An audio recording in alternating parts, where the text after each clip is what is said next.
What if I were to suggest that you play a key role in the awakening world?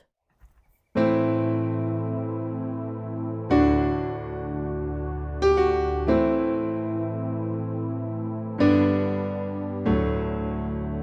that you are watching this because you have heard the call.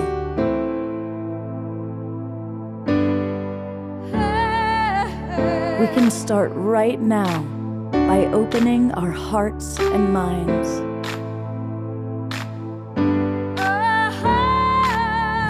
Welcome to the awakening world.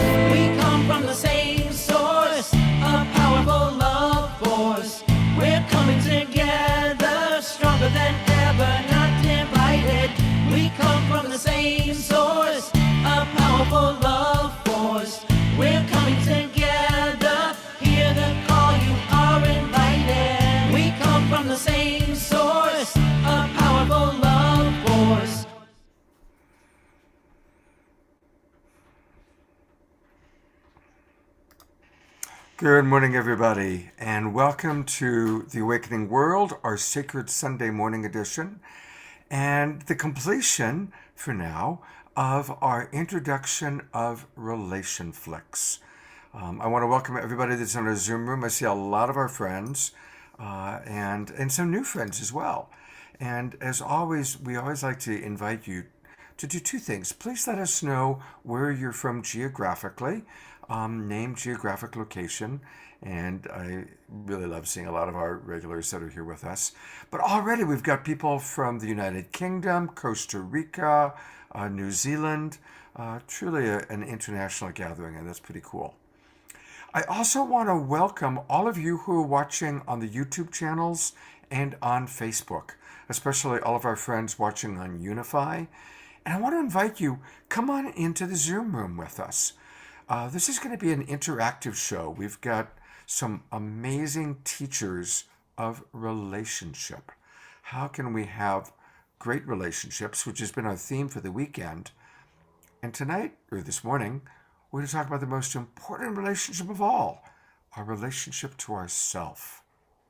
You know, self-love is the most important form of all. And that's what we're going to be talking about today.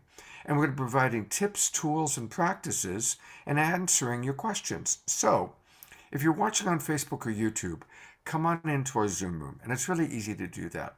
Just go to globalpeacetribe.com, globalpeacetribe.com, and register. Boom, you'll get the Zoom link. Come on in. You can interact more easily with us.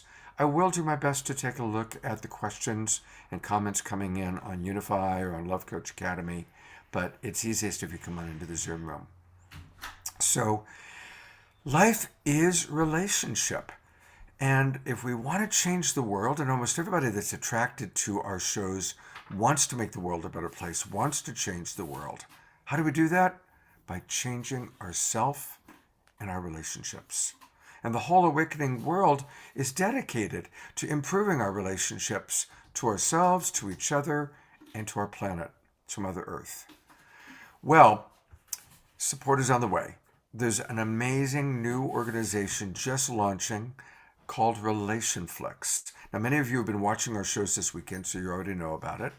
But I'm going to bring on now the co-founder of Relation Flicks and a great relationship coach and teacher in his own right. Welcome, Dolphin. Thank you, Scott. Always a pleasure. Really excited to be here for Sunday. Yeah. How's the weekend been going for you guys?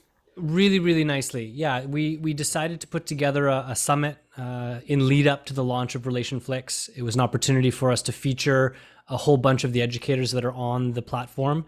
as well as just to bring a really generous offering of information and opportunity to grow and transform around relationship for free. We just did the whole summit is on offer for everyone, and there's a full day of workshops and presentations and programs today.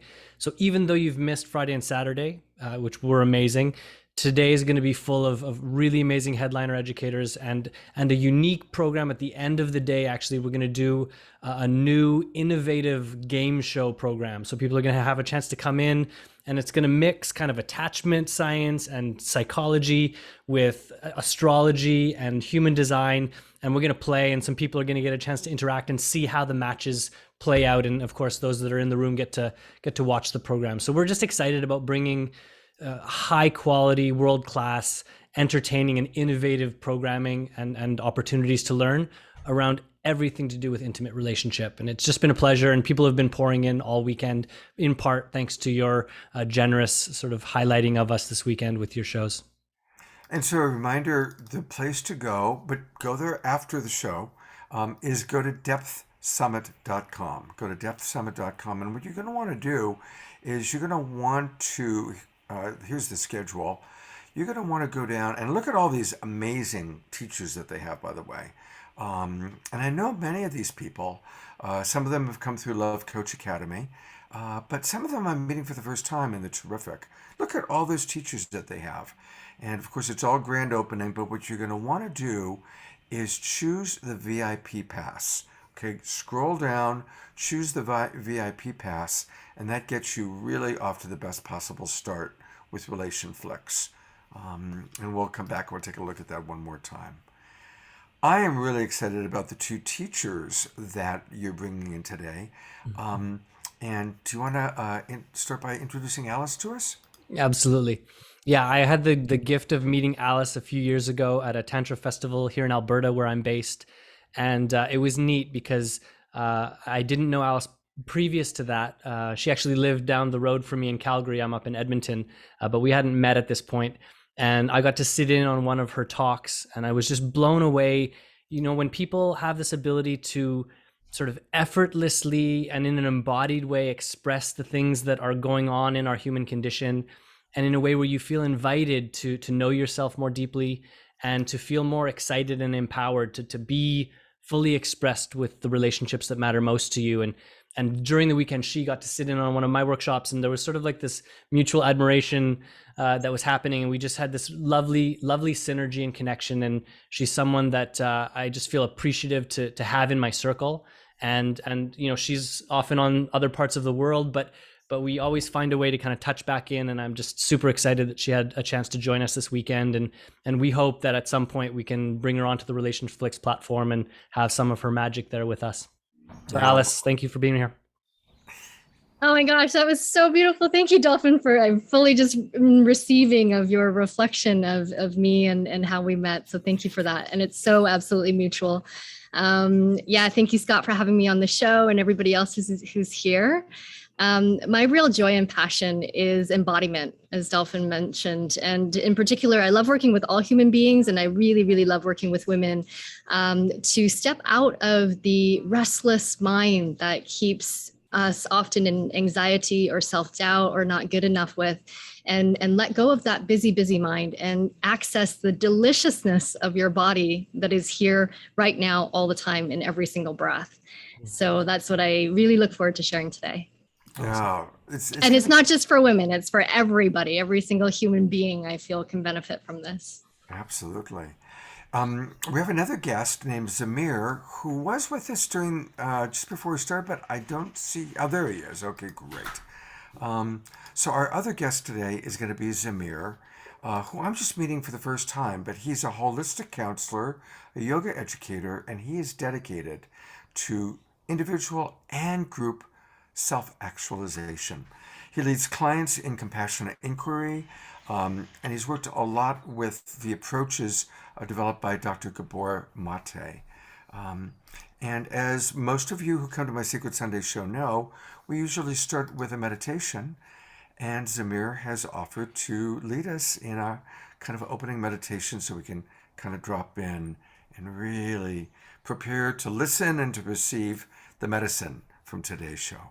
So take it away, Zamir. Thank you for having me, Scott, Dolphin. Nice to meet you, Alice. Yes, let's start in meditation. Actually, just before I came on here, I was leading a memorial for Thich Nhat Hanh, affectionately known as Thay, a Buddhist teacher who's passed away. Truly brought the beautiful teachings on relationship. And so, I just want to take a moment and recognize one of our pioneers in this last century in spreading the message of mindfulness. And one of his beautiful teachings is that, the Buddha is my mindfulness. That's where the Buddha is. It's in my mindfulness. And the Dharma is my breathing. And it guards my body and mind. So with this, I invite us to just be in this moment and coming into this Buddha nature within ourselves. And that Buddha nature is the quality of our mindful attention, our mindful presence. So breathing in and out through the nostrils, breathing in, I'm aware of breathing in. And breathing out, I'm aware of breathing out. Breathing in, I'm aware of breathing in. And breathing out, I'm aware of breathing out. And as you inhale and exhale, experiencing this miracle of the breath, whereby as you breathe in, the air comes into your body and becomes breath. And then as you breathe out, the breath leaves your body through the nostrils and goes out into the air. Experiencing this quality of interdependence, as he calls interbeing. This breath that we breathe in and out is the breath that we share with the trees, with the flowers, with the birds. As you breathe in and out this way, noticing the rise and fall of the chest.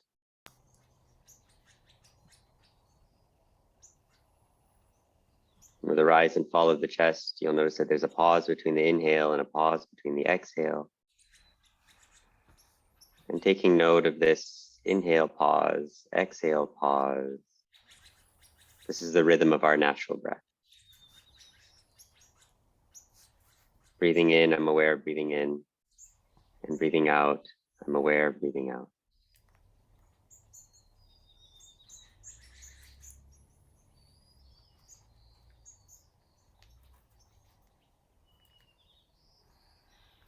And bringing your attention to your ears and noticing the sounds in the space, the birds chirping, cars passing by. And so you're coming into this dual awareness, aware of what's outside of us, while simultaneously aware of our breath and what's happening inside of us.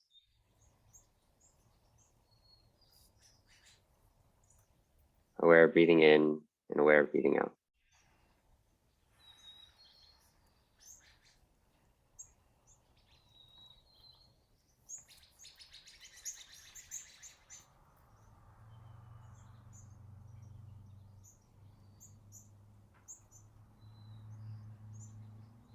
And whenever you're ready, opening your eyes.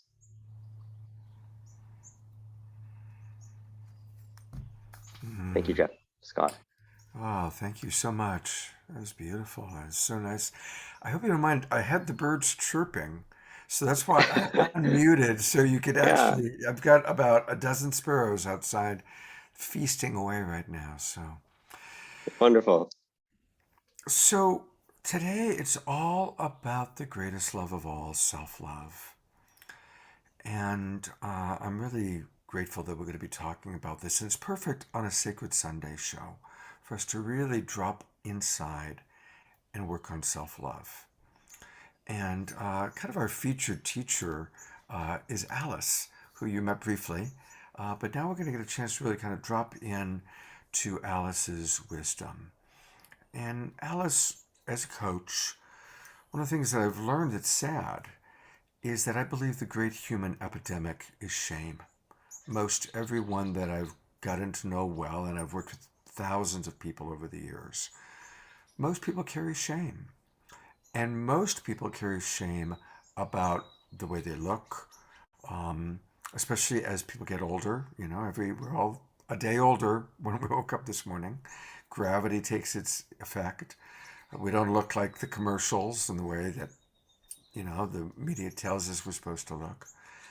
And it becomes harder and harder for people to truly love themselves, especially to love themselves physically or sensually. So that's a long introduction to really what we're going to talk about today, but very specifically to you, how do we really move past shame and any negative thoughts we have about our appearance or who we are, how we look, into self-love and specifically into self-pleasure? Thank you for shining light on that, Scott. And I think you really nailed it. You know, like what a great precise summary, actually, that so much of the root of self-loathing, I would say, resides in shame, and shame can look in a lot of different ways, right? So for those of you who are listening right now, and especially if you're in the Zoom room, feel free to pop in the chat anytime if there's something that you're like, hey, what about this? Or I feel that too, or something, just that we can feel each other a little bit more deeply. Because that's actually a part of how we release shame, is to get the things that we feel are so unlovable, that are so unspeakable, out into the open. And shame can look and feel a lot of different ways, right? Just coming from my own personal example, I remember I carried a lot of shame around my body, and especially my sexuality. And this was something that many of us, I would go to say, in North American culture are raised with. This idea that the body is something to hide, to be embarrassed of, that it needs to look a certain way in order for us to be worthy.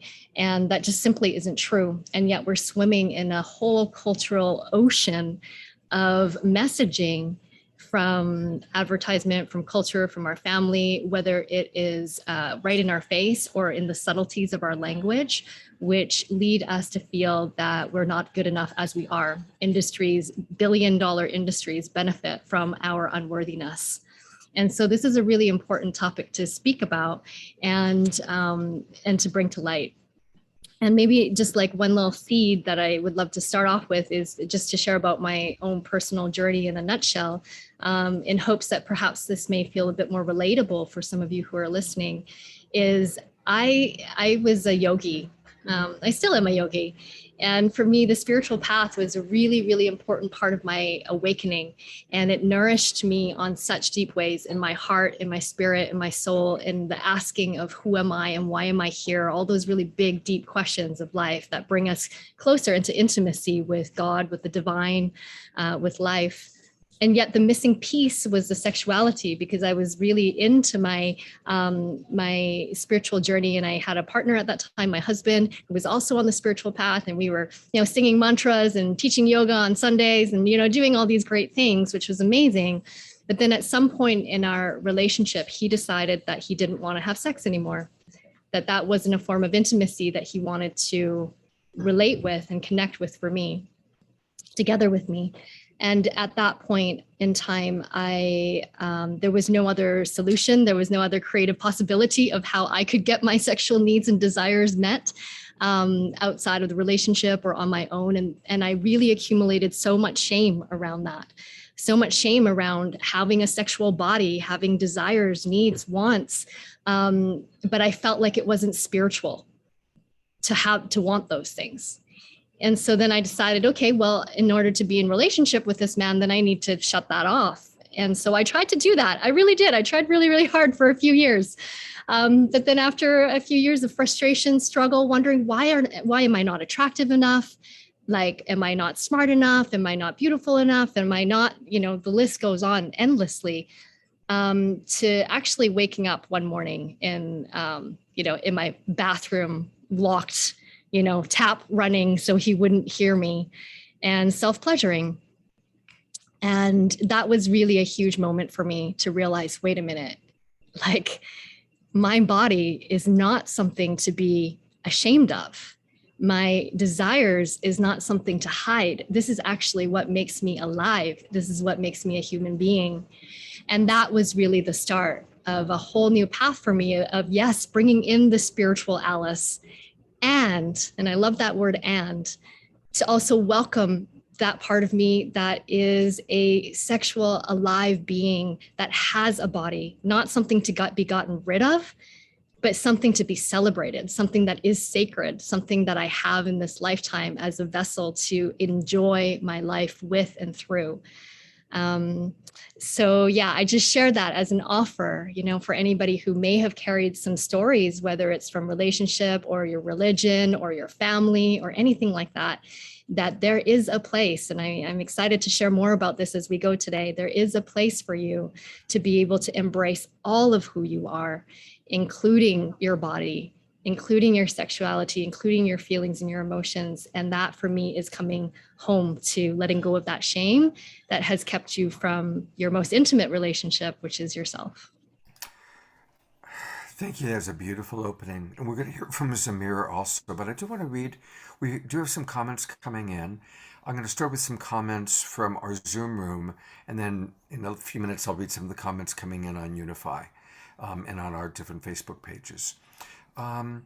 George Noble is one of our regulars, and George is hearing impaired. And so he writes that his shame is about not hearing normally. He needs to see what people are saying.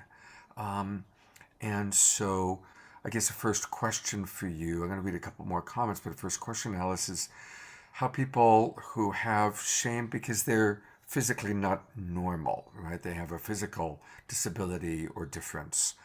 A couple of other comments. Omashar, who we're going to hear from musically, writes, as a Brit, I was brought up with shame and guilt as a part of my daily indoctrination, which has affected my ability to be truly intimate.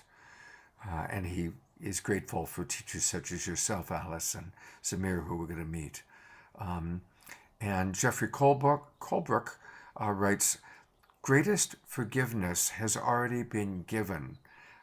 All we have to do is accept the gift from the universal mind. Yes, Jeffrey, but some of us are there and some of us are still trying to get there, and some of us go in and out, right, of feeling that unconditional love from the divine, and others, that's like science fiction. So that would be a good question maybe for Zamir when he comes on. How do we connect to really feeling that unconditional love from the universal mind? And then finally, Andreas writes, I can often feel shame when I experience fear from people in different kinds of circumstances. And so in my brain, I turn that into some kind of judgment from them. And then I get frustrated because I do not want to become angry or judge back. And I don't even know if they are judging or just afraid of me. So that's what my shame is all about. So thank you, Andreas. So Alice, you've got some comments to work with there, and then we'll bring on Zamir. Yeah, thank you for everybody who shared some of your comments, and I'll try and respond to some of those in a specific and then also in a general way.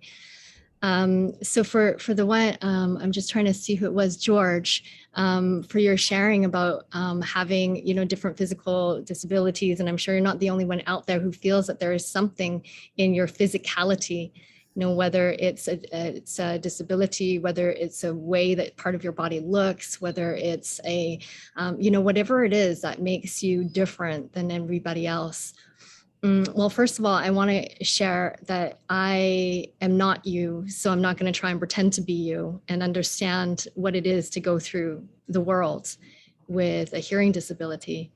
And I can only imagine what that could feel like, but I don't know what it's like to be you. And so when I share, it's not from the place of pretending to know. But what I do offer is that when over time, when I've worked with, thousands of people around the world, we all feel, or the majority of people feel, that there is something that is uniquely ours that is so shameful, that is something to hide, that if other people knew this about me, they would never want to relate with me. Or this is the thing, whether it's my, I'm living in Switzerland right now and I don't speak Swiss German. And so my ability to connect with people is a little bit more challenged because I don't speak the language, because, and there can always be a reason that keeps us from fully stepping into our relationships with each other and with life. And what would happen if we turned that around and actually owned it, right? And what I mean by that is, shame can only exist in silence, right? Shame only exists in silence. And when we feel shame, it's usually because we are too terrified that if somebody could see that, or if somebody found out about that thing inside us that really actually makes us who we are, that we are so incredibly unlovable. And that's just not the case all the time. This is not true. Actually, often the thing that makes us the most unique, the most who you are is your magic in the world, right? So that would just be one way. And I know, again, it may or may not be specific to your question or your individual need or solution, but I feel like whenever we have something that we're really trying to hide, we spend so much time in the hiding or trying to make it smaller or trying to make it go away, instead of saying, wow, hey, in my relationship, I actually am terrified. I'm feel really vulnerable. I'm not sure. I just want you to know that I have a hearing impairment and I don't always catch on to every word that you say. And I'm afraid that that's going to keep us from being able to feel deeply connected. I'm afraid that I won't understand everything that you're saying, or that you're not going to get what I mean. And then that's going to keep us from having a loving relationship where we understand each other. So what is it at the core of our thing that keeps us from being intimate with each other that we're afraid of? And just naming it. And then when we name it, going to like Andreas's comment, when we name it, then we're not wrapped up in our minds swirling around thinking, oh, is that person judging me? Is that person thinking that thing? Oh, but that look, oh, that meant something. Oh, but maybe now I'm judging that one. Like, oh my gosh. And then you become the judge. Like, I get it, Andreas. It's like a puzzle that is just purely inside our own selves, right? When we go that way. So my suggestion, and just to close up this piece right now, would really be to name that which feels vulnerable for you. And you never know what that can open up actually in intimacy. Thank you so much. We're going to bring Zamir on in a moment, but I've just got to riff on a couple things that you shared, Alice, that are really powerful. I've done a lot of television shows and near-death documentaries on near-death experiences. And I've worked with most of the leading researchers on this phenomena. And I bring it up because when people have a near-death experience, the experiences really vary. Some people see deceased relatives, some people see religious or archetypal figures, some people see the big great golden light. It really varies, but the greatest commonality, Alice, is that people, when they are shown or remember the meaning of their life, it's always a variation on the theme, I'm here to learn to love, starting with myself. It's the meaning of life. And thousands of people have had that experience. And so as a coach, I always the meaning of life is we're here to learn to love, starting with ourselves. And we all have our own unique wounding, our own unique shame, our own unique challenges. So how can we learn to love those parts of ourselves that we have embarrassment and shame of? And that's why the work that you're doing is so incredibly important. I'm so glad to meet you and to have you here. One last little thing I want to riff on is, because most of the time I'm coaching couples, I would say that 95% of all fights and arguments begin with an interpretation of what the other one said or did, right? And so Joe says or does something. Sally interprets it as a make wrong or a judgment or a criticism. She goes into reaction. Now she's no longer sweet loving Sally. I'm reaching for my things. She's now in her reptile brain. And so she does the reptile thing. And now John is in his reptile brain, and you've got two reptiles going at it because they're in reaction to interpretations that weren't even accurate in the first place. And so that all comes back to the beauty of what Alice said, which is when we can be vulnerable and not react to that interpretation, but say, oh, wow, I'm interpreting that as a criticism. I just heard that as a make wrong. Is that what you meant? Because I'm noticing I'm getting scared. If we can take that vulnerability, because when we're vulnerable, it's an invitation to connect. When we react, then we become two reptiles going at it. I'm seeing smiles. Yeah. I love your reptile. Thank you for making that Oh, so yeah, visual. yeah. And I love it because I see myself in it. I totally turn into a raging reptile sometimes when I'm in that part of my brain that gets so triggered from feeling misunderstood. A big one for me is feeling misunderstood. Yeah. Is like, wow, that wasn't my intention. And that's how it landed.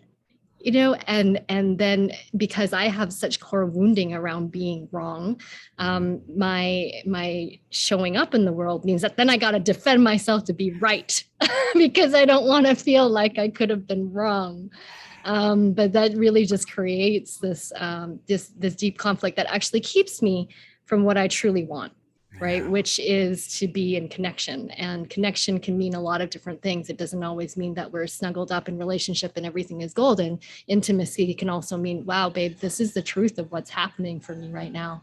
And I'm scared. I'm scared that I'm going to lose you if I tell you this. I'm scared of what you might feel. I'm scared of your pain and sadness if I share with you that, I have an attraction to somebody else or something, whatever it is. And actually, often it's time that I'm scared to lose, I'm scared to abandon myself. Mm. Essentially, at the core of the core is that I'm afraid that I will lose myself somewhere. And then it's easier to look at the layer or the crust on top of that, which is the relating. So yeah, thank you for bringing that visual in. I really And like that a thank lot. you, Alice, for modeling, because Alice just modeled a couple of things that are really valuable. She modeled sharing her own vulnerability a few moments ago when she talked about, I have an issue of not being misunderstood. And when I'm misunderstood, I might get reactive. That's useful information. And then the other piece about self-abandonment, like ultimately learning to be vulnerable and honest is how we create connection. We have two other amazing relationship coaches that I'm going to bring on, and that's Zamir, who you met earlier, and Dolphin. And I am going to read a couple more comments that have come in and then open it up to anything that Zamir or Dolphin want to add, either of what we've already spoken of or in response. So a couple more comments. Thank you, Eleanor. We're getting appreciations, Alice. Jeffrey writes, I had a daughter with severe body disability in our family and community, and the love and the community saw through the physical to the beautiful soul that she was. It's so important, right? Seeing the beauty in people. So thank you for that, Jeffrey. I'm going to disappear for a moment so I can check other comments, and I want to hear from Dolphin or Zamir.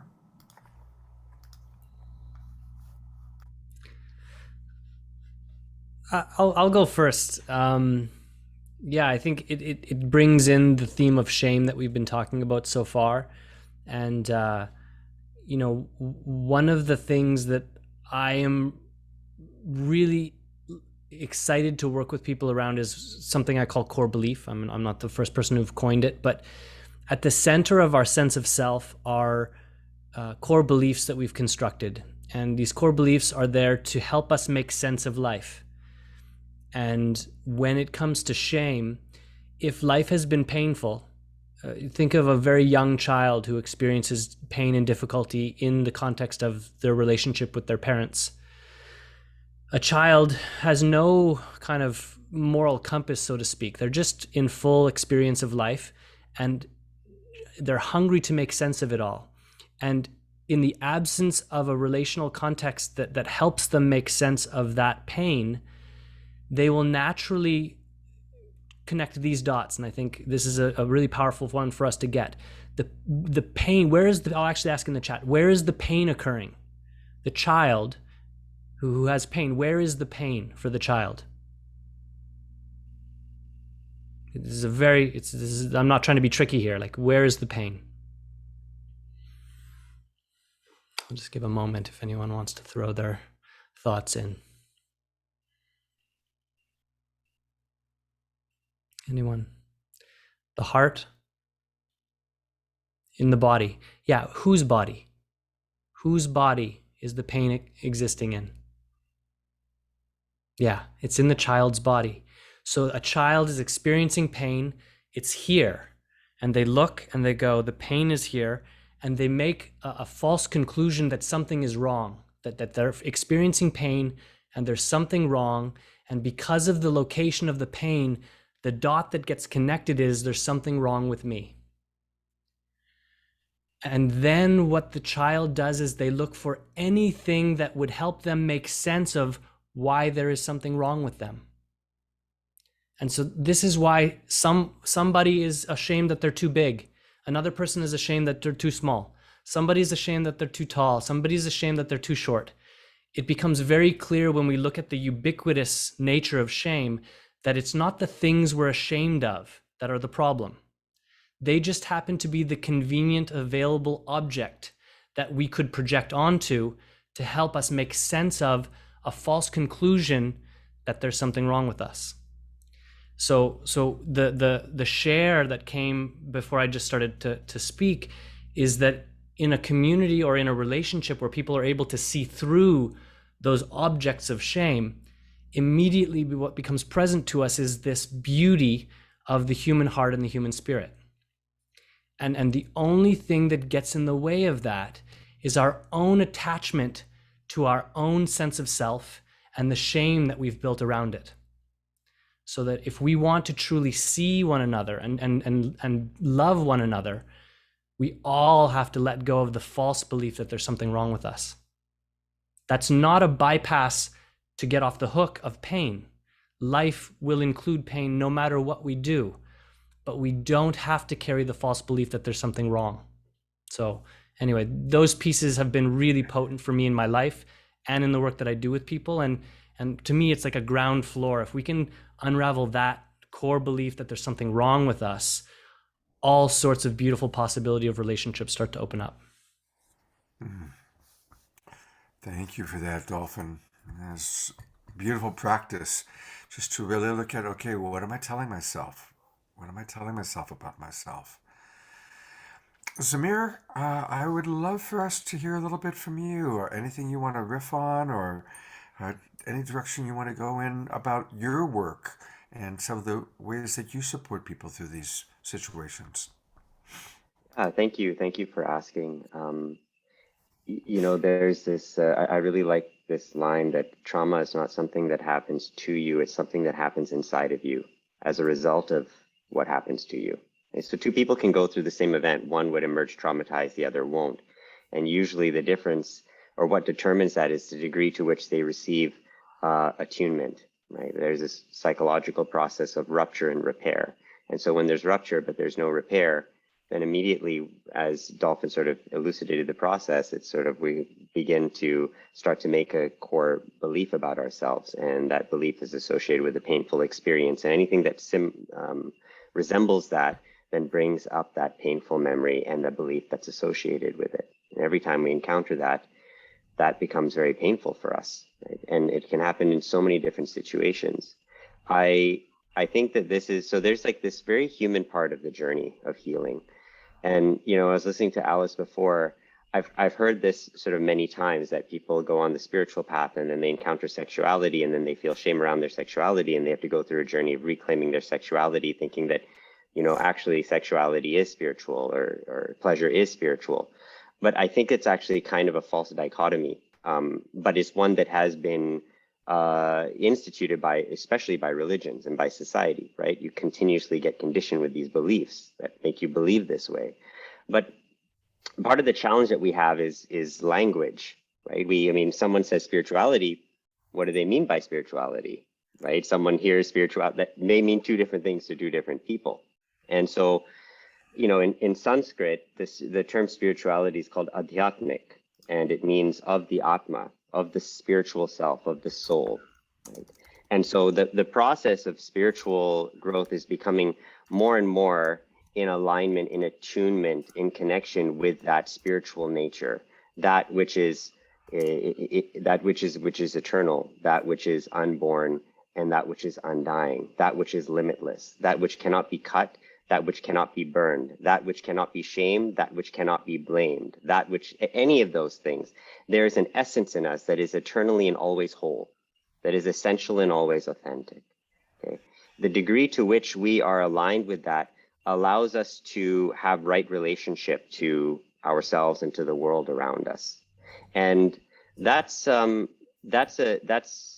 journey that all of us have to undertake. But what I think happens in the process is that if we don't have the necessary foundations, then we will do what we call like a spiritual bypassing. And I think those necessary foundations are really beautifully articulated by Abraham Maslow in his hierarchy of needs, right? And so that's safety and survival, belonging, self-esteem, and then self-actualization. So, in the context of, relationship or something like what Alice shared, it's like, your sense of belonging and self-esteem is deeply affected by the person that you're with kind of rejecting you, right? Or our perception of that rejection. And so then we look in ourselves and say, okay, well, what's wrong with me, right? And often, if we don't have a deeply rooted sense of innate belonging and innate self-esteem that has been nurtured either through our families or our communities and our loved ones, we become very vulnerable, right? We become very vulnerable to these negative thoughts, these negative beliefs and negative emotions, right, that happen. And so, in Abraham Maslow, later on in life, he went to India and he met many spiritually realized souls. And he added another point to his pyramid, and he called it self-transcendence, right? It was like only kind of later on did he come to encounter realizing that, we need this holistic process of development before we are able to access the higher levels of spiritual realization, the spiritual knowledge and the spiritual states that have been shared and spoken to us by many of the mystics and masters and teachers, especially from the East. And so what happens is that we're kind of coming with this pot that's sort of cracked and it's not stable, right? Our psyche is not stable. And so what happens is that we want these really high experiences and teachings. And then when something reveals the cracks in the pot, we begin to feel like, oh, wait a minute, this is not compatible with me, right? It's not compatible with my life. And that becomes, sometimes we can reject the higher possibility, the higher teaching as a result of that. But I think part of the work is to look and say, okay, how do I really nurture and support this deep, stable foundation so that from there, I can expand and extend to those higher spiritual possibilities. And especially nowadays, people are taking plant medicines or they get encountering with very high, powerful spiritual teachings. Sounds amazing. They have beautiful out-of-body experiences, but then they haven't come down to really address the foundation of their psyche. And without that, you're going to end up encountering a lot of problems and maybe even warping sort of the true essence or what that teaching is pointing to.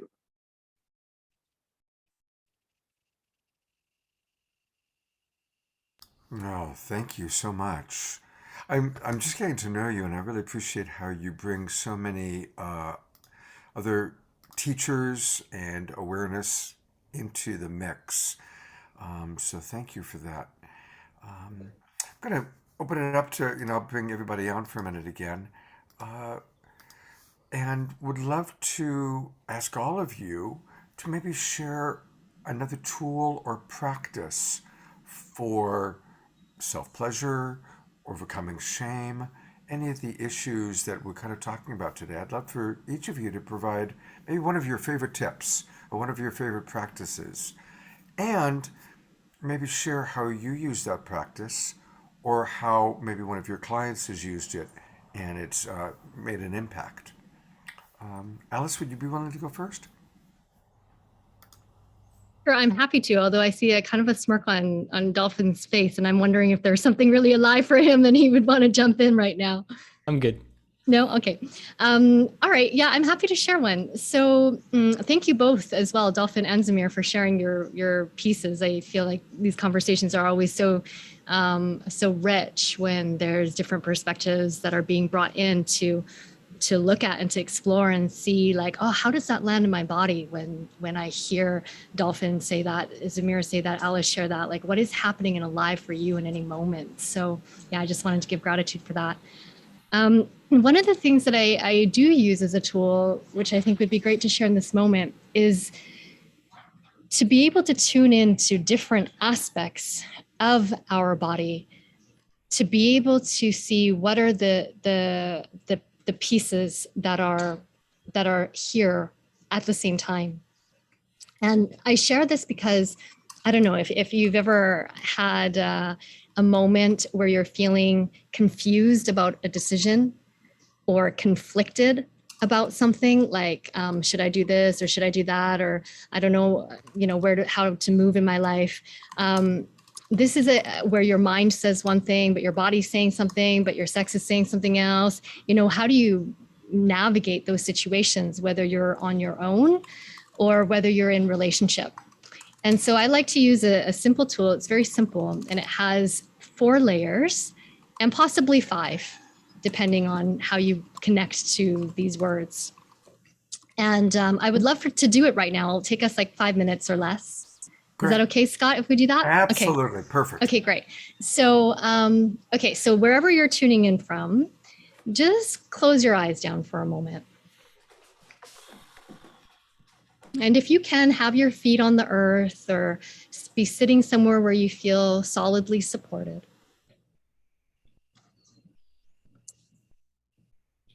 And take just a single breath right now. Big inhale. And big exhale.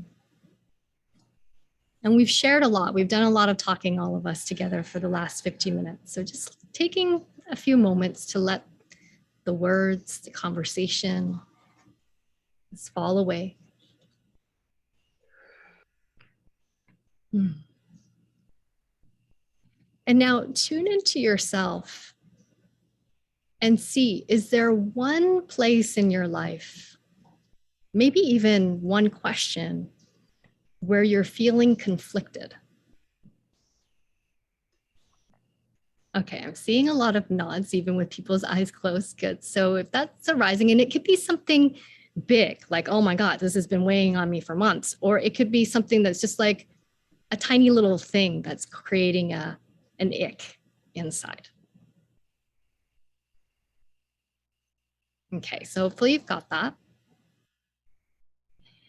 And now place one hand to your belly. One hand to your belly. And then the belly is often the place where we store emotions, like it's like the second brain, it's this feeling part. So how do you feel about this emotionally? Like what feelings are coming up for you in this situation where you feel conflicted? And this is a conversation you with you. So be honest. Give yourself permission to feel everything that you feel. Anything that arises is perfect. It's just information. So what does your belly have to say about this?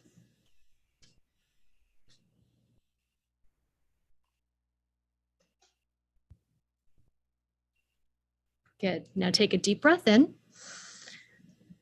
And as you exhale, make a good sound that just signals to your nervous system that it's okay to relax. You're safe to be here.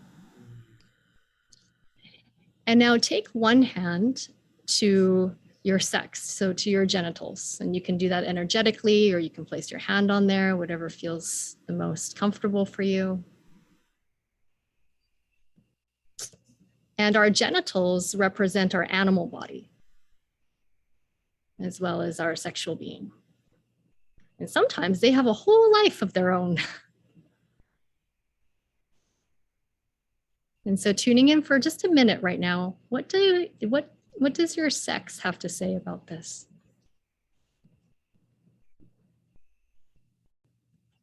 And maybe it's saying something through words, Or maybe you notice a sensation, hot, cold, warm, tingly, alive, numb. Just letting that be welcome.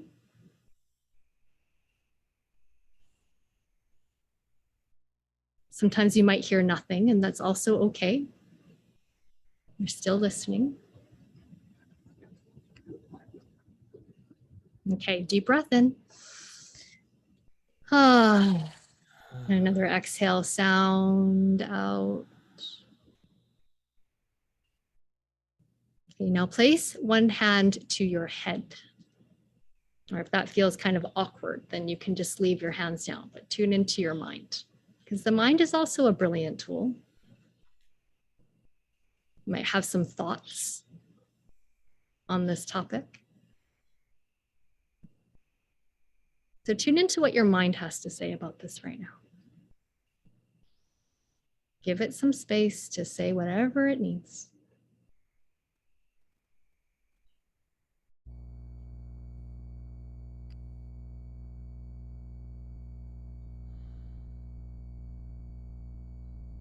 Okay, I know we're going through this quickly, but deep breath in. And again, that sound on the exhale might sound a little dramatic sometimes, but it's really helpful. It does tell the nervous system it's okay to be here. Okay, hand to heart. Dear heart, my beloved sacred heart, does your heart have to share?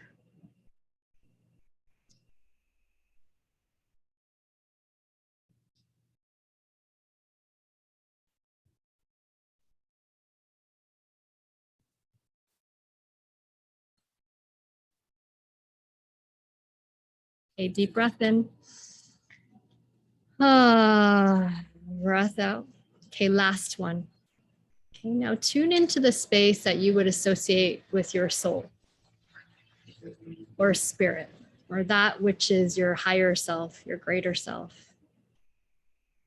the self.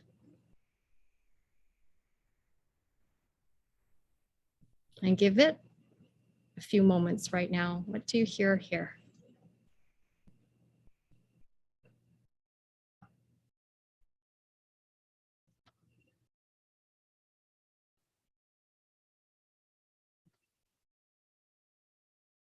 Good. And when you've given yourself these moments to listen, then one last breath. And take this moment to come on back. So I'm curious if you want to share how that was for you, pop it in the chat. And I know we've got 2 more practices to share with you from our other facilitators, so I don't want to take up too much space. But I just offer that as a tool when you feel like different parts of you might be fragmented, to really give them all a space to be heard, because they can all be true at the same time. Yeah.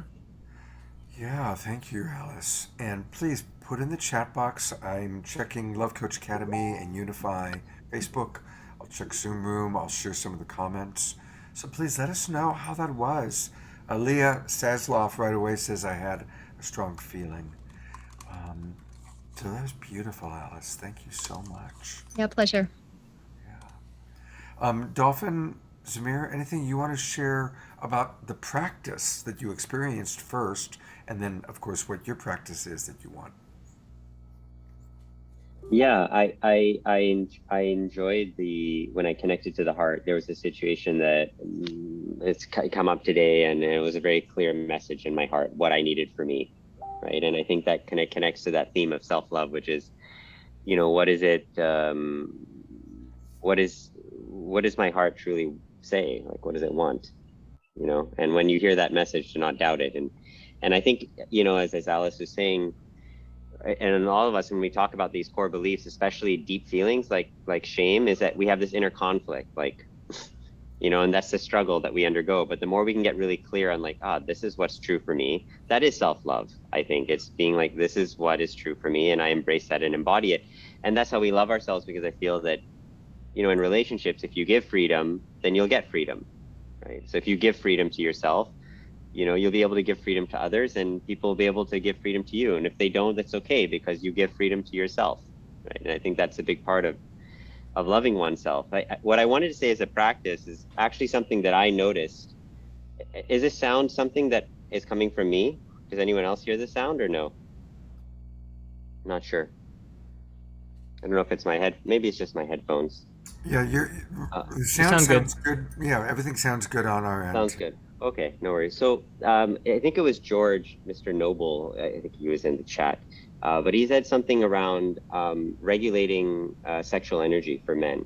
And I think there's a lot of shame for men that comes up around this. I mean, the average ejaculatory cycle for men is like 6 minutes or 7 minutes, or, not a long length of time. And women take a lot longer, often, to be able to have to be brought to orgasm.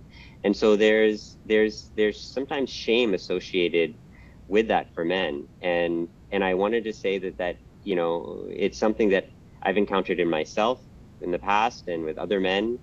And I think it's so important to acknowledge that that's the case, and to seek out those practices that help you to correctly circulate and work with your sexual energies, and that there's no shame in doing that.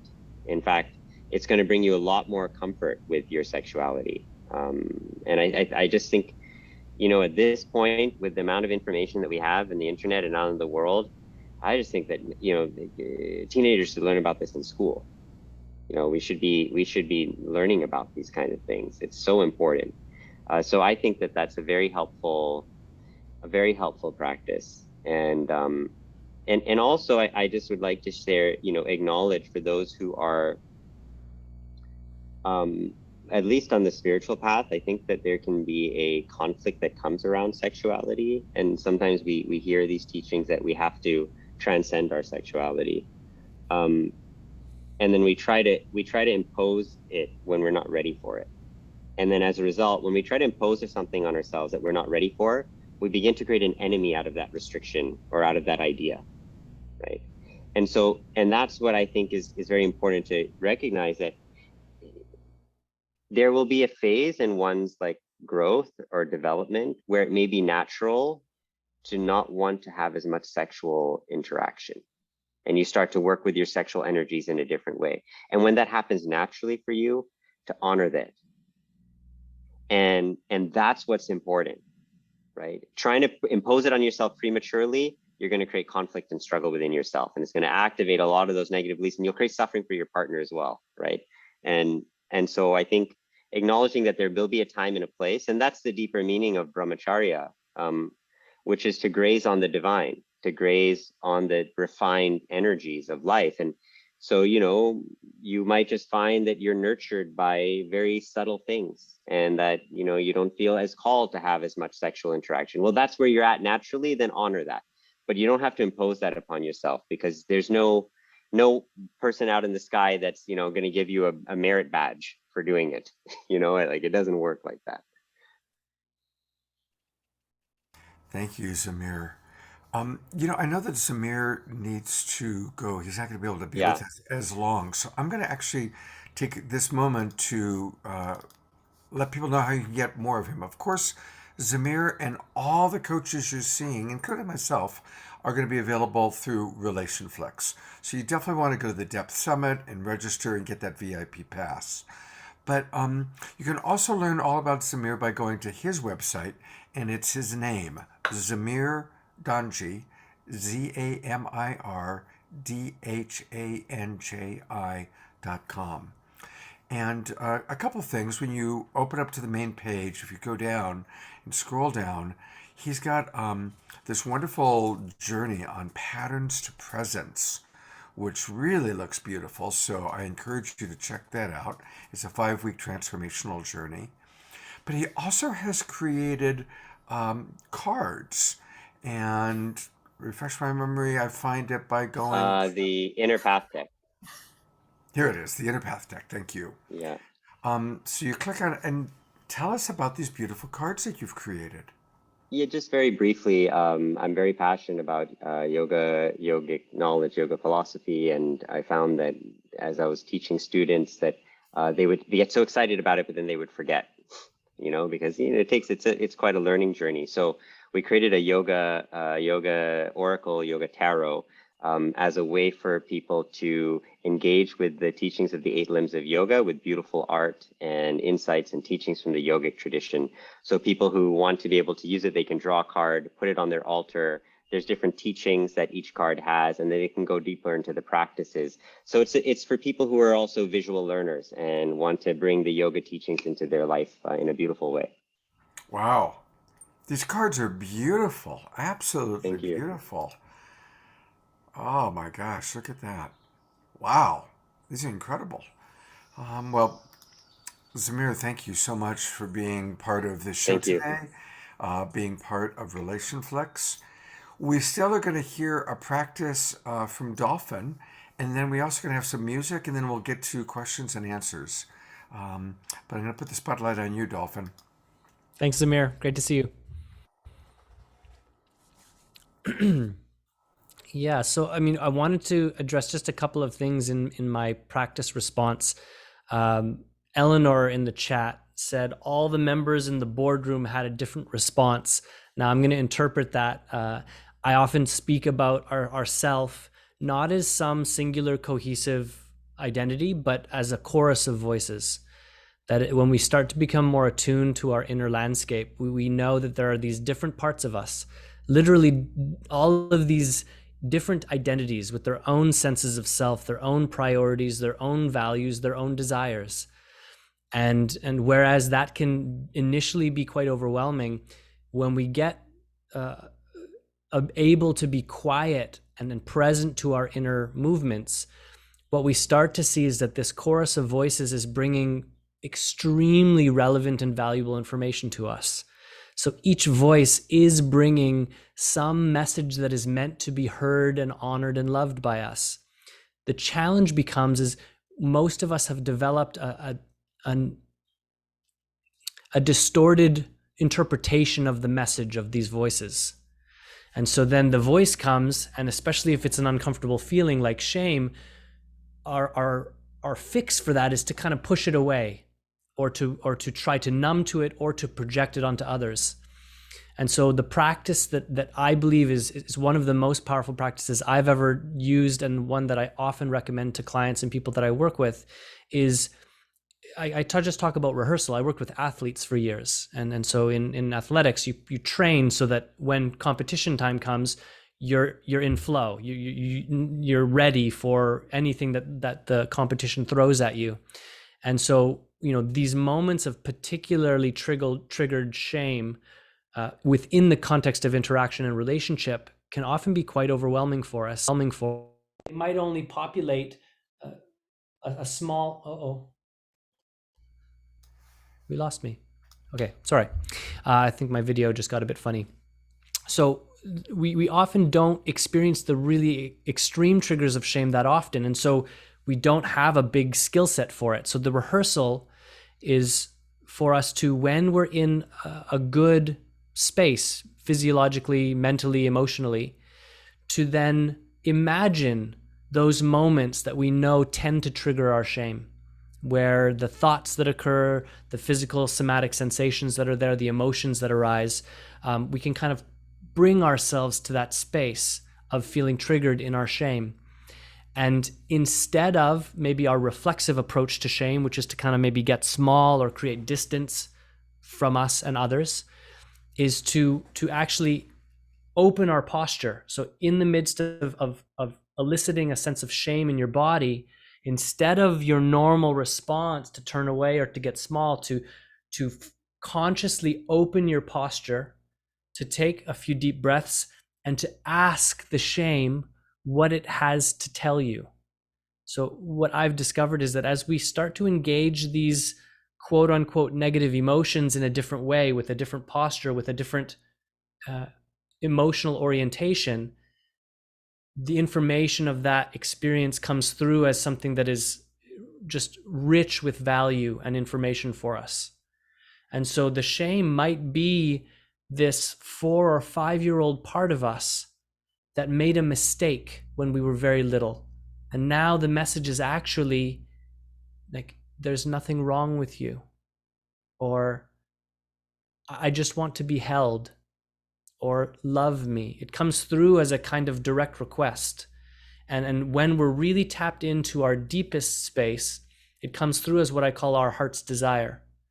And I would distinguish the heart's desire from intellectual ideas that we favor, or even emotional experiences that we think are good. The heart's desire is not an experience in and of itself. The heart's desire is a knowing in the heart. And so these practices of rehearsal, where we bring ourselves to moments where we tend to close off, we tend to contract or dissociate from our experience, to get used to practicing being open and connected in the midst of those experiences.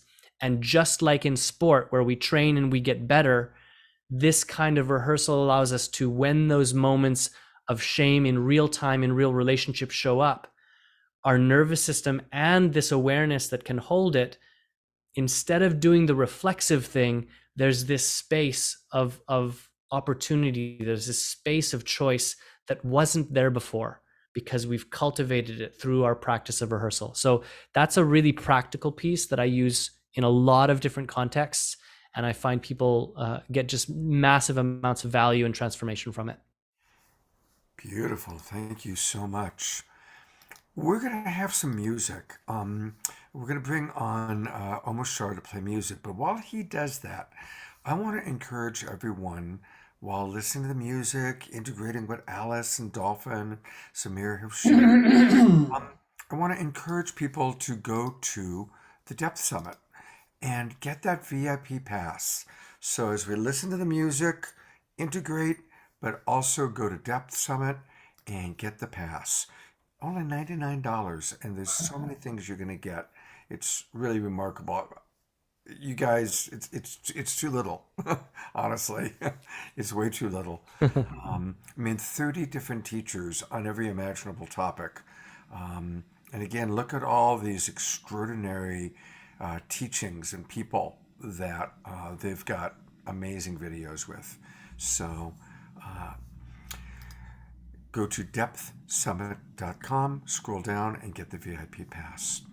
And I'm going to put the spotlight on our dear friend Omashar, who is getting ready to go to Peru on Wednesday.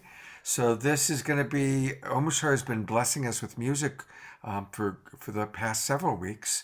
This is his last time for a while, and you leave on Wednesday, and when do you come back?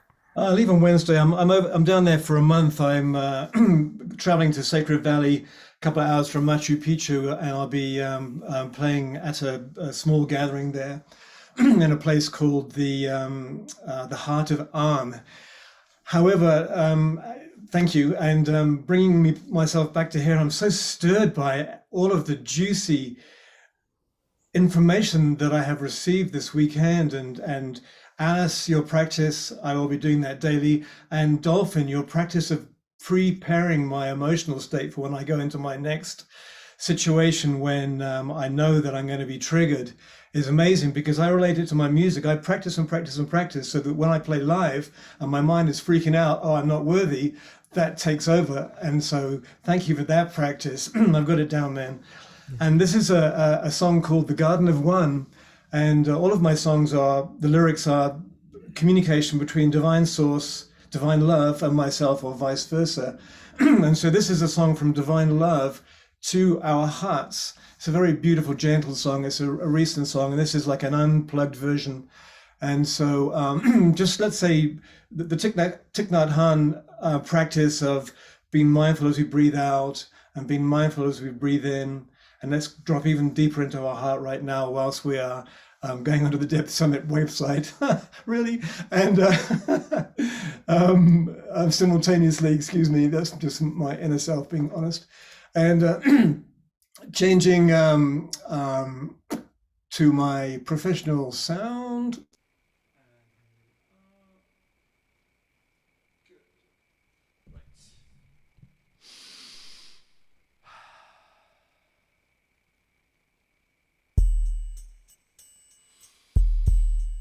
Garden of One.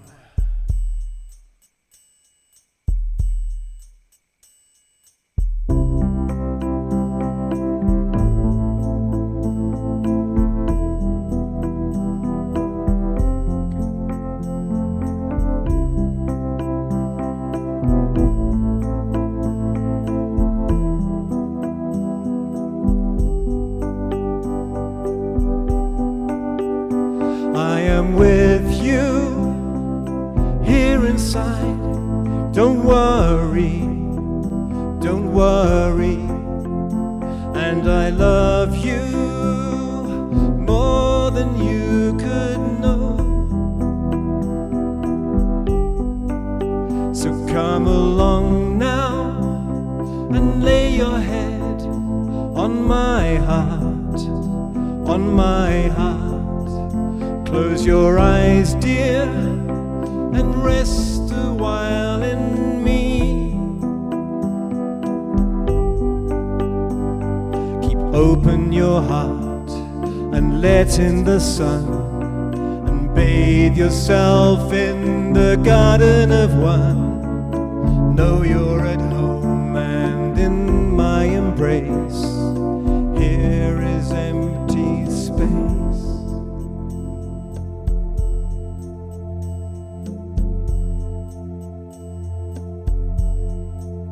And now I ask you to take a step towards me, toward me. I can feel your longing to be home. So come along now and lay your head on my heart, on my heart, and close your eyes, dear, and rest a while in me. Keep open your heart and let in the sun, and bathe yourself in the garden of one, and know you're at home and in my embrace. Here is empty space.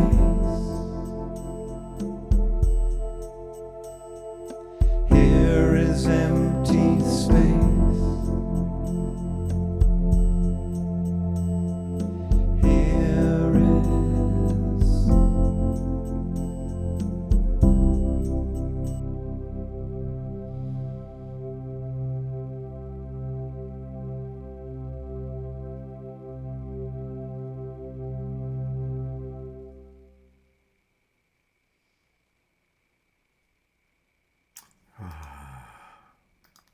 That's perfect. Thank you so much, Omashar. That's just beautiful. You're very welcome. I'm going to bring Alice and Dolphin on for a second. And for everybody, you can get all things Omashar by going to his website. It's his name, Omashar, OMASHAR.com. And you can also go onto YouTube, Omashar Music. I've been creating videos during the pandemic as something to do. I'm getting reasonable at it, so omashar.music has my videos. Right, so go to YouTube, Omashar Music. Omashar Music. Thank you. Brother, thank you so much. That was beautiful, and have a great, safe trip to Peru. Thank you. Well, a lot of people have been giving a lot of appreciation. We've been getting a lot of appreciation, more than questions. But anything that kind of comes up for either of you that you'd like to add or share next?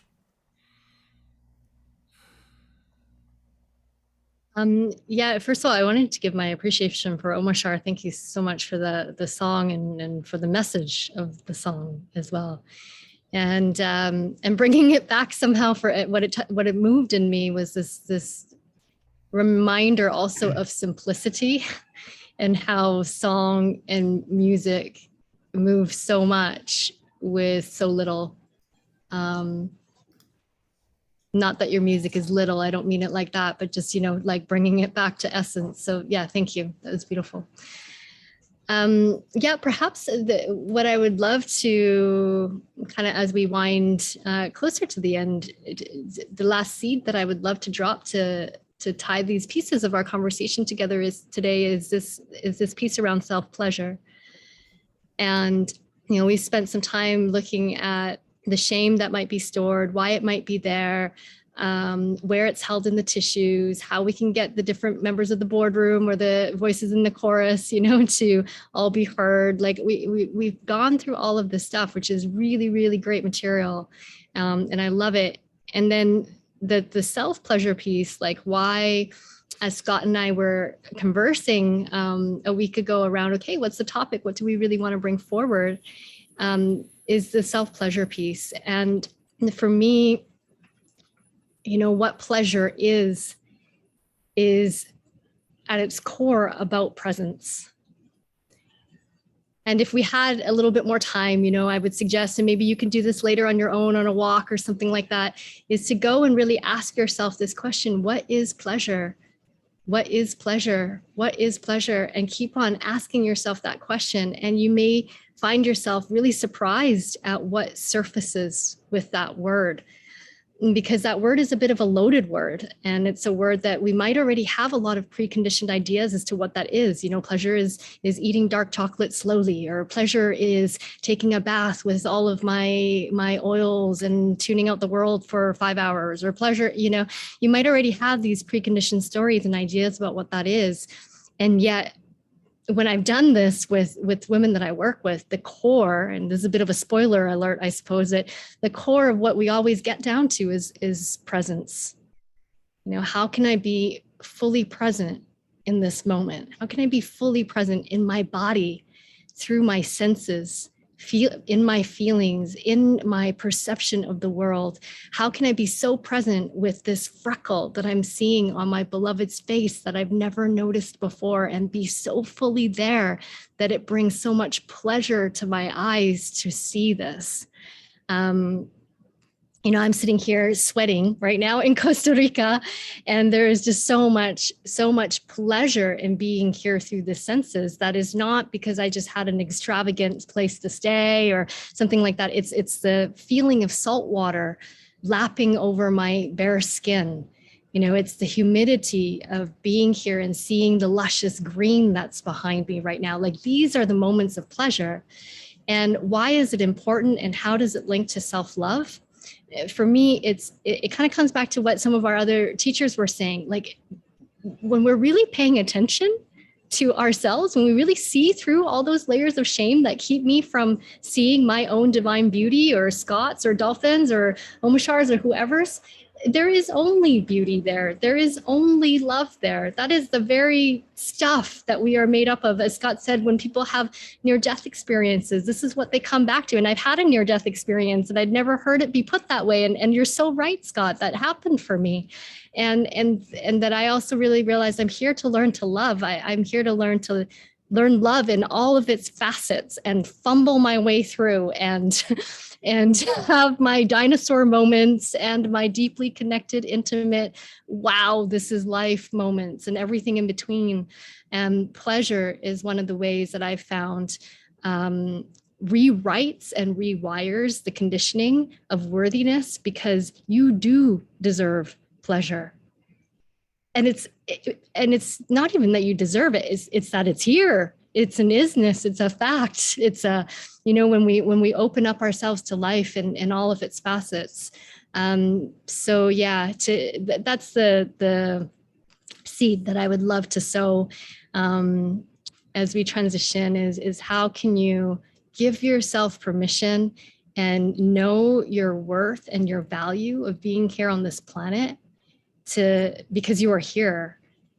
And that pleasure through presence is really to be in the body as a living prayer of seeing, feeling, knowing the divine everywhere, including in yourself. Alice, I love who you are. I love the way you express yourself, and your combination of passion and humility. Just beautiful. And I definitely would love to have you on one of my shows again, because clearly there's so much more to share. And that's very cool about you also having a similar near-death experience. Gosh, I could talk to you for hours. I would love that, Scott. You definitely want to do that. Yeah. For everybody, here is where you want to go. You want to go to alicehong.com/ self-care toolkit. And I'm going to take that link and I will put it in the chat box here in Zoom Room, Unify. And thank you to all the people watching on Unify and on Love Coach Academy. But what's great is when you go there, she's got gifts. Alice has gifts for us. She has the gifts that we've received today. Tell us about what we're going to get. I'm going to do that right now. I'm filling it in. Yeah, great. I'm not a robot. Yeah. What are the gifts that I and we are Yeah, going to... I guess robots also really wanted some self-care practices as well. We had to put that on there because I was getting so spammed. Yeah, so what's inside is what I really, this got created actually during the beginning of the pandemic, is I recorded 5 of my best embodiment practices that I do in my own personal life often, that I share with my clients as a self-care toolkit for you to have these resources for you to integrate into your everyday life. And inside, there's something for different aspects that might come up. There's a beautiful tantric heart meditation that teaches you to create more spaciousness in your heart for all that you are feeling. There is a shaking practice of when you're like, okay, I need to move some energy and I don't want to be dumping it on my partner or in my intimate relationships, to learn how to take charge and move that yourself first. And there's a few really great ones in there, but those are the 2 that I wanted to highlight. Oh, there's another good emotional release one to, like, come back into your power, let go of energy. So yes, those are in there for you as a free gift. And then that way we'll also stay connected and we'll have each other's contact and we can stay in touch about any other future ways to connect. Beautiful. Alice, thank you so much. And I want to stick around for a moment because I want to bring up one thought and then we'll bring Dolphin on to wrap it up. But thank you, Andreas, for what you wrote. And actually, there's a question from Don. So I'm going to respond to Andreas, and then Alice, if you want to respond to Don's question. I'm going to take what Andreas wrote and I'm going to build on a little bit. One of the things that I've observed is that most of us were raised with a particular religion, a particular religious orientation. And then we reached a point in our life where we realized that that religion wasn't for us. Maybe there was hypocrisy that we saw or whatever it might be. But most people that I know broke away from whatever religion or spiritual upbringing they first were raised with. The fortunate ones then find their own spiritual path. And sometimes they come back to Christianity in a new way, or they come back to Buddhism in a new way. Other times they have their own unique experience through martial arts or yoga or meditation or some form of practice, playing a musical instrument. But sometimes people throw the baby out with the bathwater. Their disappointment, their disillusionment with the religion that they've pushed away, which was an understandable push away, and in many cases, a good case for discernment. But they haven't embraced their own direct connection to whatever you want to call it, because I'm multi-denominational. I honor and respect all paths to the divine. Then there is a growing cynicism that can happen, a growing cynicism in life. And so when Alice was talking about self-pleasure and expanding it beyond just the obvious, I want to just speak to the great self-pleasure of divine connection, having your own direct connection to whatever you want to call it, the Holy Ghost, Spirit, God, life, nature, Mother Earth, Divine Mother, Divine Father, Jesus, Mary Magdalene, Bugs Bunny, whoever you personally relate to, okay? But having that direct connection that really brings freedom of safety, and call it faith. I work a lot with people that are dealing with hard stuff, divorce, cancer, death, dying. And I want to say the people that have a practice, the people that have a faith, it's so much easier. Doesn't mean there isn't still hard stuff, but that support is essential. And isn't the greatest form of self-love connection to source, our own authentic connection to source? So I just want to encourage everybody, whatever your if you have a practice, do it more. And if you don't have a practice, find a practice. Zamir offered some wonderful examples. I'm sure Alice and Dolphin can find examples. Cultivate a practice to have that connection, because great self-love is connected to self-sourcing and connection to source. So I wanted to put that in there, and I'm going to bring Alice back on, see if she has anything to say about that. Bring Dolphin back on. Take it away. Yes. That's yes, so well put. That's what I want to say. Yes to all of that. Thank you, Scott, for weaving that in. And yeah, to clarify as well, like and is one of my favorite words. I probably talk in a million run-on sentences often because I love this word and I love it because it does not throw out the baby with the bathwater, like you said, Scott. It's there's such gifts, right? And there's such gifts in what has gotten each of us to where we are into this moment. So it's not to say that anything you've done before was wrong, or that you know, it was what it was, and it has gotten you deep learnings to get to this moment right now of whatever possibilities might open up for you when we truly become present with what is now. So yeah, just thank you for bringing that thread in, and also bringing back to the connection to self-source. I loved it when you said that as well. There was something that made me sit up a little taller and rest more in myself around self-source as the little s sourcing, as well as self-source as source. So yeah, thank you.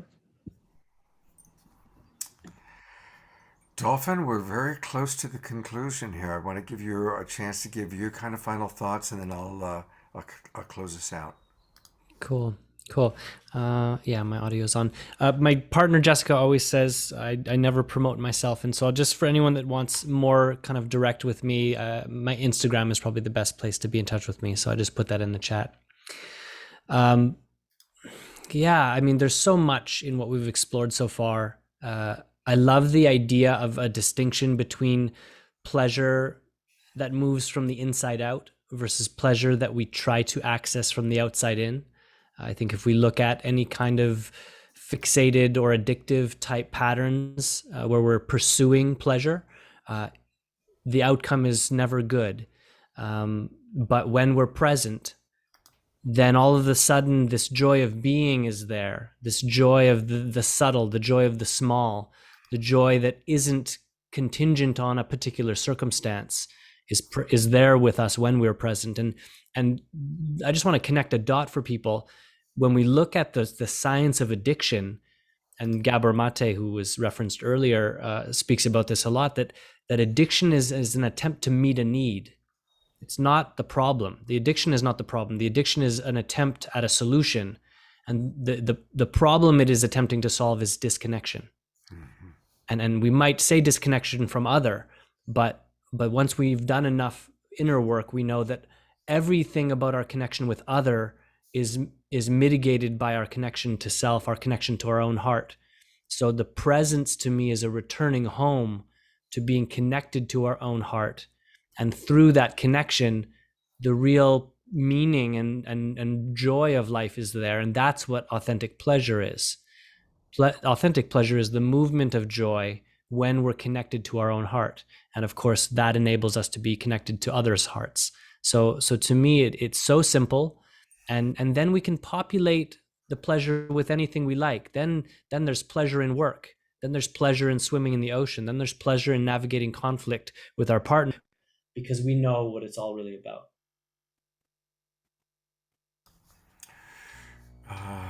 Thank you so much, Dolphin. It's beautiful. I'll bring Dolphin and Alice on one last time so you can just all kind of say goodbye. And thank you, everybody, for watching our Sacred Sunday show. Don's question. Alice, did you see Don's question? And he asked No, let me take a look. I'll read it to you. Okay. Don writes, when you have a partner, does self-pleasure bring guilt to yourself? Self-pleasure without your partner? Great question, Don, and I'm sorry that we almost missed it. But that's a great question. Take it away, there, Alice? I love that question. Thank you so much, Don. And I love it because I get it. I totally get it from my body. So in short, my answer is no. I have zero guilt now about bringing pleasure to myself without my partner, and it hasn't always been that way. And I'm not saying that that is the only way. And this is definitely a bigger conversation that we could have a whole show about. So I'm cautious to not open up a huge door, but I want to respond to your question, which is that for me, and what I've seen in the clients that I worked with is the more self-resourced we are, the more resourced, the more nourished we are, the more we have to give. It just goes that way. Otherwise, it gets really a bit sticky in a relationship where, you know, who's giving what, who, and how can I give that person pleasure and they give me, like, no. Once you really learn to not outsource your pleasure to anybody else, or for your partner to not to outsource their pleasure to you, but that we really take pleasure into our own as our own responsibility, just like really having our needs met is our own responsibility. Now we can encourage and we can ask for support from the people that we love around us, but it's really ours. So the key part for me is the more that I am resourced, nourished in my radiance, in my joy, then I've got so much pleasure to give, and it comes from a place of joyous overflow. Yeah. You know, I want to riff on that for a minute. And thank you very much, Dawn, for that great question and good response. A practice that I offer to coach to couples after I've worked with them closely is for them to pleasure themselves with the other one watching, which is a beautiful form of intimacy. It creates intimacy. It also is a great way, especially for women, to educate their man of how they like to be touched. And if we've learned how to touch ourselves in a way that we love and that works for us, and we can show that to our partner, now we don't have a partner fumbling around, but a partner actually learning what we like and how we like it. And it actually can be a wonderful way to create greater intimacy between a couple. So I wanted to add that as a thought. Once again, thank you, Alice. Thank you, Dolphin. Thank you, everybody, for watching. You know, if you enjoyed this show, please share it out with your friends and let people know about the Global Peace Tribe, about our upcoming shows. And next weekend, we're going to continue and kind of carry on with this theme. And the topic for next weekend, just leading us right into Valentine's, is how true love creates heaven on earth. And I've invited some of my absolute favorite people. Larissa Stowe is going to be my co-host for the all three shows. Viraja Prema also is going to be with us for all three shows. Emily, who I was in relationship with for 5 years, is going to be with us. David Pramal and Miten are going to be providing music, and they are such an example of true love in their relationship and their connection to the divine, and so on, many other people. It's going to be a great weekend. And so let's all prepare and think about that. There's a homework assignment for everybody. How do you experience the possibility or the philosophy or the direct experience of true love creating heaven on earth? Because isn't that what we all want? Isn't that what the awakening world is all about?